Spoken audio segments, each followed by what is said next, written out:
What's up, y'all? Wolf of Walmart here. Sorry, I had to throw some trash away real quick. So, recap real quick. I went kayak fishing by myself. It was fun. I had a blast. I've noticed that I'm a little bit more comfortable, which is awesome. No, I didn't do any standing this time. It's not that I'm not comfortable standing. It's I'm not comfortable standing while I'm still by myself. In case I get stuck somewhere, I am stuck there. And I can't call nobody to come get me because I'm, stuck. Anywho, there was some hiccups. Just like last time, I deleted all the videos. This time, when I was going through editing, the program that I use for GoPro is a little different. Or not different, it's the Kick program or whatever. I don't know how different that is, but for some random reason, when you go to swipe, you edit the video, cool, swipe to the next one, edit that video, swipe to, all different clips. Well, when I was swiping, I didn't realize that I'm swiping back to the video that I just edited and then deleting it off the SD card because I'm, I belong in special places. So I have some clips, which I will put at the end of this video. So it's all one big thing. So you guys get to see me, catch a fish. I caught some Carolina rig fish, which was really fun. Unfortunately, those got deleted, but I did get one catch in there. Of course, it's the worst one where I'm like, I don't know what to do. And yeah, and you guys can see my inexperience with when I pull the fish in. I always pull the fish in pretty tight, semi-tight to the rod so I can grab it. Well, in a kayak, it's a little different because when you pull it in tight to the rod and you grab the fish, now your rod tip is way back here. And I'm like, oh crap, like it was odd and goofy and, so I gotta learn how to use that net. And it was a small fish, so I didn't really need to use the net, but I will definitely learn how to use that net now that I have it in a semi-good location for the time being. No real upgrades or updates to the kayak except for instead of using a big box or a bag back here, right now I'm just throwing these small boxes because this is what I have that fits under the chair. I did, update to the scale, pulled the scissors out of here because the braid scissors I had were garbage. Keeping the pliers here. Even though I keep my Leatherman on me, those pliers are a little bit deeper. I can get deeper down there if the lure gets, down the throat. These are some of the soft plastics. I try not to. This one's really fun. This one is, I love this color. It's a Tilapia Magic by Motivated Fishing. It's just a great bait fish color. Or imitator. Yeah, like I said, I stocked my boxes. Of course, they got all mixed up. I heard they just came out with some trays. That's cool. Christmas is coming. I don't think anybody's going to get me trays, and I got to get other people gifts, so most likely not getting trays anytime soon. But it worked. The kayak itself performed great. There was less wind. I wasn't getting blown around as much. If you guys notice when I'm fishing, though, I have my paddle across my belly or my waist, and I'm fishing. I keep hitting the tip of the butt on the paddle. I'm like, oh, bite, and I, because I got to figure a way to do something with the paddle while I'm fishing. But the problem is when I'm out there and I'm drifting and then the wind and I'm reeling in from one way, even though I'm trying to learn how to direct my kayak, which I'm getting better at on my retrieve, still the wind will pick up or there'll be a small undercurrent or something and my kayak will do some random stuff. I'm like, oh, and so I have the rod in one hand and fishing moving baits, which is what I'm doing a lot of right now. I have to stop retrieving, grab the paddle, keep retrieving. That starts to be a pain in the butt. But I did have fun with the Carolina rig because I could actually set the rod right here and then adjust accordingly and then go back. Now, what happened every time I got bit on the Carolina rig, which I wish I had the video, the rod loads. Like, when they have it on that, they have it on that. It is awesome. Awesome. I did find, it was really exciting for me because I actually found a huge rock pile just past our bank casting distance. Because I've never known it's been out there. Never knew. I always saw like a clear spot in weeds and I'm like, oh, it's got to be a hard bottom or there's debris. Somebody parked a car down there or something. I don't know. But it is an old rock quarry. So I did find a huge chunk of rocks. And that was really fun for me. Staying on those rocks was a little difficult because that's when the wind was picking up when I finally found them. But that's where I got my Carolina rig fish off of. And I'm really excited for that because I know that they're probably going to hold there throughout the winter. I've always wondered where some of their wintering holes are, and I think I found one, which is really cool. Also, because winter is coming, or winter is here, depending on what season of Game of Thrones you're on, I had to pick up some new things because winter for me means a lot more spinning rod action. Yeah, I've been throwing a lot of drop shots lately. It's not my favorite setup to throw. Drop shot is just not my favorite setup. Yeah, I live in California. We came up with it or something. I don't know where it came from. I could look up fishing history. I'm not gonna. But I will tell you that I have been getting more and more favored towards the drop shot, just because it's been picking up fish for me, dude. It's really been picking up fish. But Ned rigs are going to be a heavy player for me, at least all winter. Ned rigs pretty much rule the water that I fish for the most part. There are some other places that I'm going to go that I've never been able to go now that I have this wonderful bona fide RVR. I can get into some spots that I've never been able to get to. So I'm really interested to see how those fish and see if there's some decent fish in there. And I know there are, but it's me. I got to try and find them. I've never been there. So that'll be a really fun adventure. A lot of zero fish, freezing, paddling around all day days, but we're on an adventure. So that's going to be cool. But speaking of the spinning rods, I needed to stock up on some line. I have plenty of fluorocarbon. A lot of people like to do like the 6, the 7, whatever. I do 7 for my BFS rod, and it's only 7 on that BFS rod. I don't throw anything less. I don't throw anything more. Anything more, I don't get enough line on the spool. But the 7 fits really well, and I can get a lot of line on there, which is great. But for my leaders, I tend to go somewhere. The smallest I go for a drop shot leader or a fluorocarbon leader, especially when it comes to Ned rigs, is 10. Not only because I'm banging it on rocks and the knots getting banged up and stuff, I just don't have the confidence in the light line. I just don't. Now, I will go lighter on my braid all day, but on my fluorocarbon, the lightest I go is 10. I'll go 10, 12, 15. Those are my fluorocarbon leaders, depending on where I'm fishing. If I'm at the Delta, it's 12 to 15 for sure. If I'm in Lake Folsom, it is 10 to 12. If I am just about anywhere else like ponds or clear water, clear shallow water, I'll do 10. I don't necessarily believe this whole line shy thing because I have caught fish on 80-pound braid in clear water. I have done that off a jig. It's not like a frog where it's floating on top. Like, flipped a jig in. It was my frog rod. I didn't know what else to tie on, so I tied it on my frog rod in the braid, flipped it in the muck, and boom. Was not line shy at all. Decent fish. So I believe what you want. I'm sure there's places in the nation where they are line shy due to pressure, but out here I haven't found an issue with line shyness yet. But I'm just going to talk about this a little bit. These are the 2 braids that I like to throw. I do have some 10-pound Suffix. It's a Suffix 832.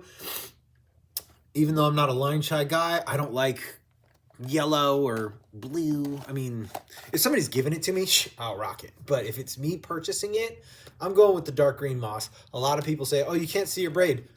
When I am fishing braid lures, 90% of the time, I am not watching the line. I'm just not. I am only going off sensitivity, and I keep the line tight. The only time I let a slack line happen is when my Ned rig is falling. That is it on braid.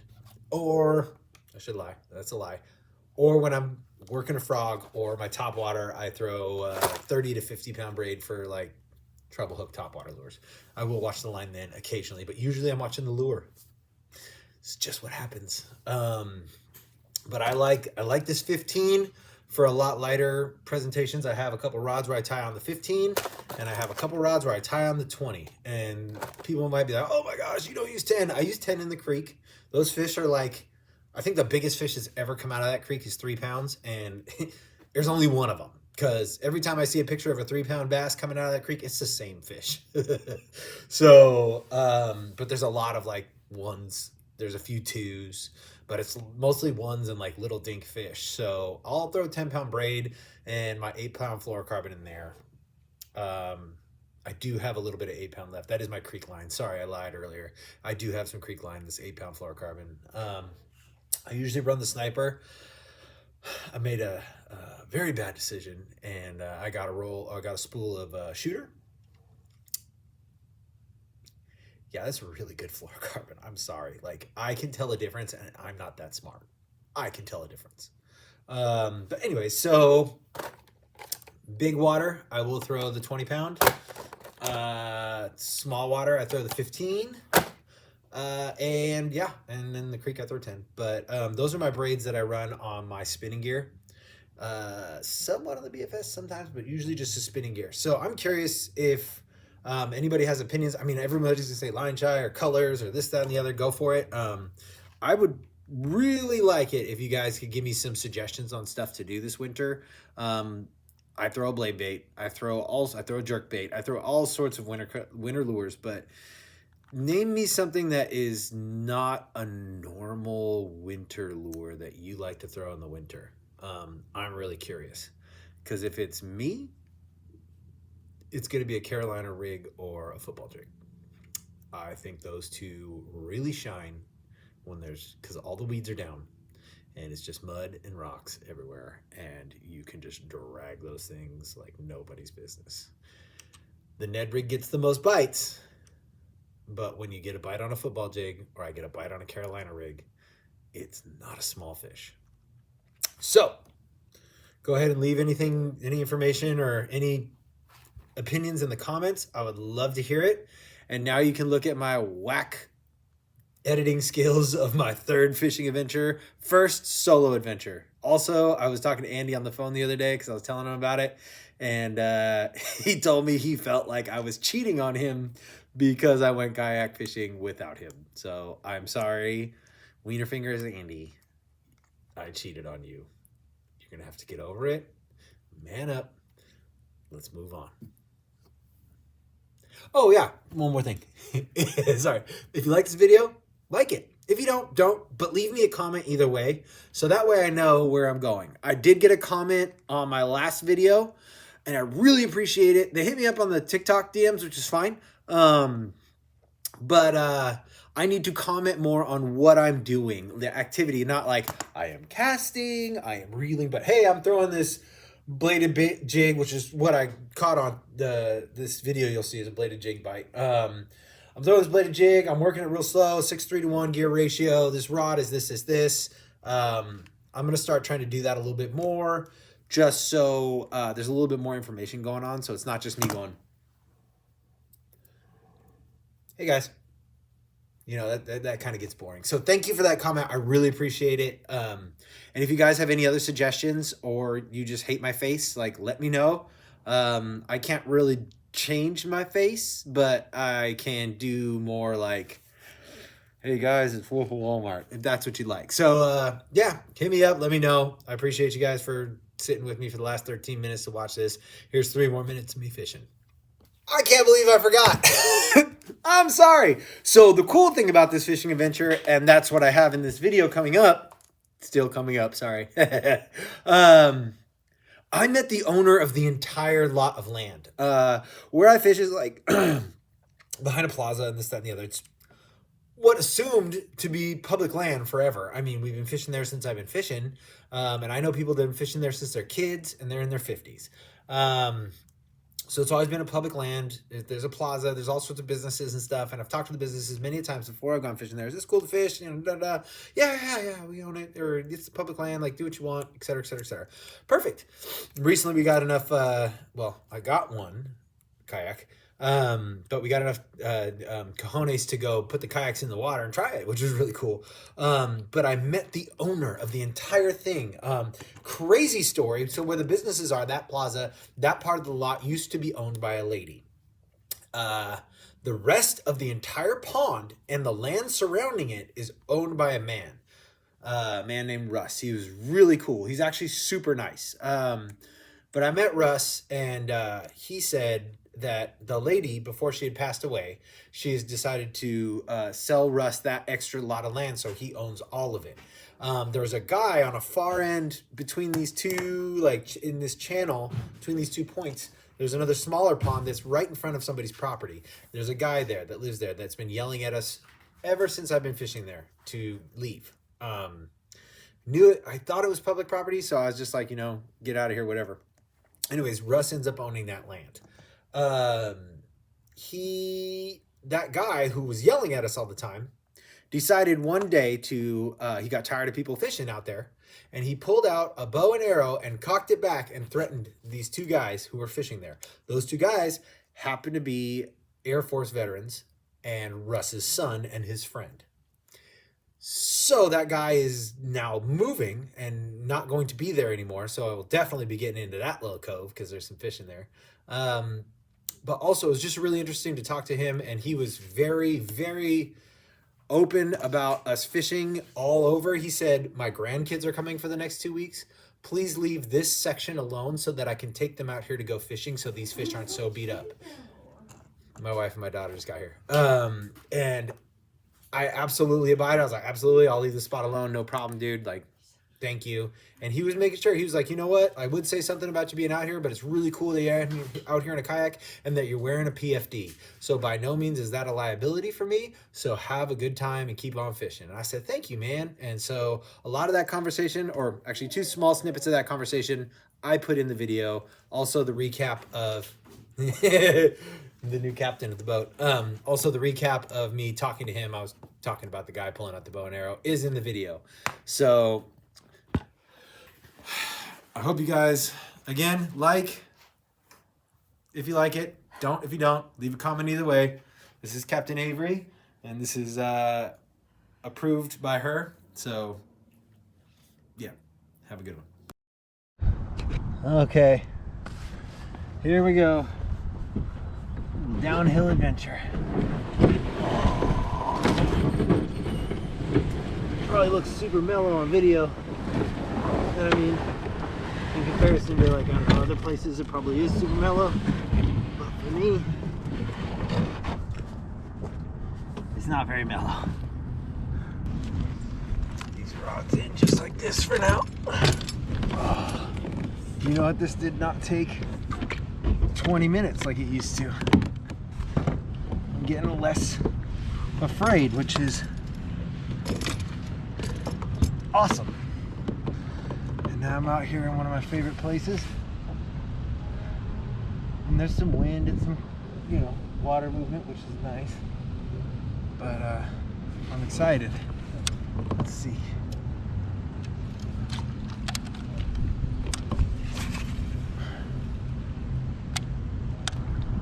Hey, how's it going?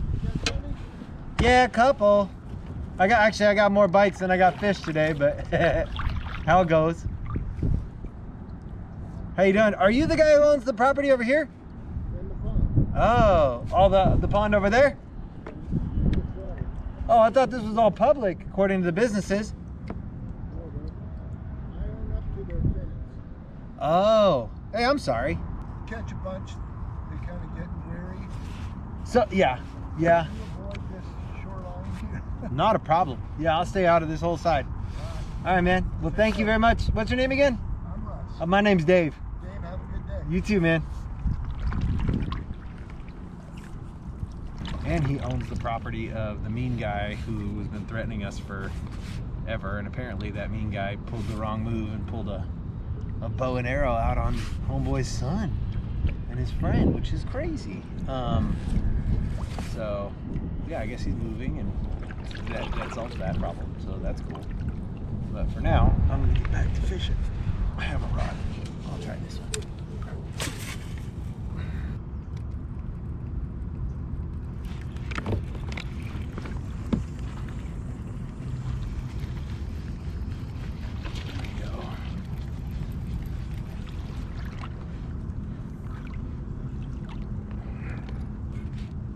I'm sure this is not good.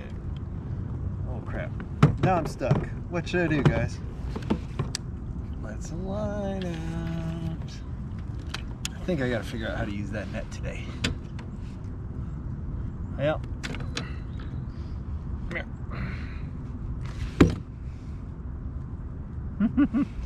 Not a bad little guy to start the day. Take care, buddy. Thanks for biting. Okay. Get out of this pocket.